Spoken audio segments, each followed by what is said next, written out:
Apolinario Ngogini. In 1896, Ngogini contracted an illness that paralyzed his legs. When the Katiunan revolt broke out late that year, the Spanish authorities arrested him for being a member of Katiunan, unknown its name. Ngogini was not a member of Katiunan, but of the reform association of Rizal, the La Liga Filipina. Even if Ngogini was already paralyzed, in 1896, General Emilio Aguinaldo summoned him to serve as his chief advisor. Ngogini was appointed Prime Minister and was also the Foreign Minister of the newly independent dictatorial government of Emilio Aguinaldo on January 2, 1899. Ngogini then led the first cabinet of the Republic. He remained the head of Aguinaldo's cabinet until his resignation on May 7, 1899. Disability is struck in the life of Apolinario Mabini when he was in his 30s, at the prime of his life. But disability did not stop him to show his courage in the midst of revolutionary exigency during his time, when his physical limitation in the actual battlefield. Mabini armed himself with impressive mind, soul, and deep patriotism that made him a martyr to the cause of the country's freedom. Mabini's life, despite of disability, was selfless and motivated by high ideals. He would state, "I have no other balm to sweeten the bitterness of a harsh and melancholy life than the satisfaction given by the conviction of having always done what I believe to be my duty." Amado Binwag Dulnuan, aka the Fourth Artist of the Philippines.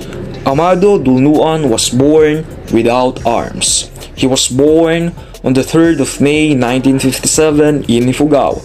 At the age of 5, his family sent him to a home for disabled people.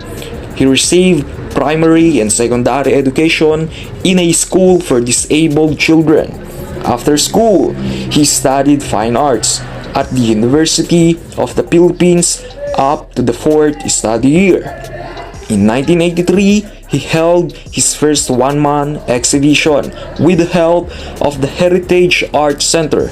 3 years later, Amado Binwag Dulnuan received a scholarship from the association.